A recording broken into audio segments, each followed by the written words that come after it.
Everyone, so Anna and I are back. Hey everybody. So today we're going to talk about Joseph Campbell's The Power of Myth, the hero's journey, and one of the towering figures in literature, Harry Potter.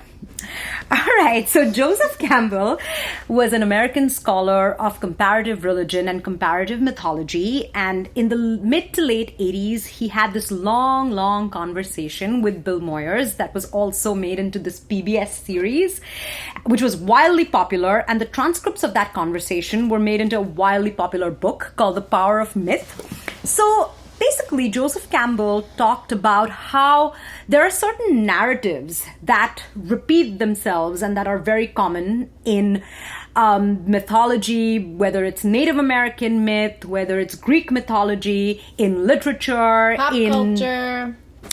So a case in point would be the Campbellian Monomyth, or the hero's journey. So the idea of the hero's journey is that in civilization, in a tribe, in a group, there is this one person, this one special person who's kind of singled out for greatness, the hero. And there are certain fixed stages or certain repeated stages of the hero's journey. One, the ordinary world, or the establishment of the baseline, or the establishment of normalcy, which in Harry Potter would be his life with his aunt and uncle in London, sort of this drudgery that he sort of is just sort of mucking his way through.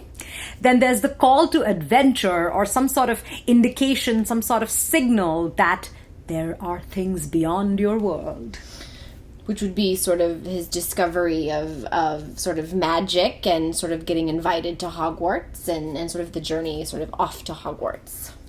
Then there may be a refusal of the call to adventure, or hedging ambivalence about it, which I don't think is robust in Harry Potter, but I do think there's a lot of him not thinking he's special, or not sort of believing that he sort of has the power that sort of everyone else seems to think that he does.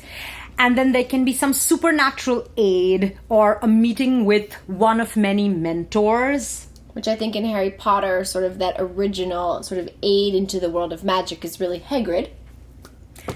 And Dumbledore maybe later on is one of the other mentors.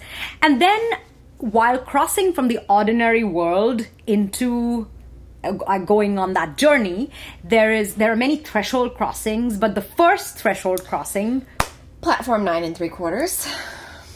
So going on the journey, going into that new world that's not the ordinary world of the destined hero. Diagon Alley and sort of the Sorting Hat as sort of being other initial thresholds for Harry.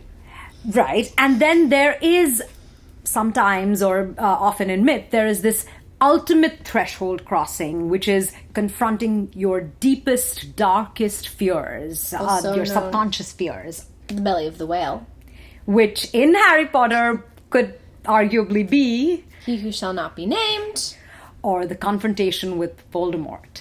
And then in the hero's journey, so there's departure, there's the journey with these thresholds and trials and tribulations, and then there is a return to the normal world with sort of a reward or an elixir or a gift. So in the case of Harry Potter, I'm not sure there's something sort of very clear, but he sort of comes back, and there's sort of that in the end, sort of they're all on the platform together and sort of going their separate ways, still with their magic selves, but yet sort of integrating back into everyday life again. So he's changed, he's transformed in some way, but he's yet integrated into the normal world. So he's completed the hero's journey.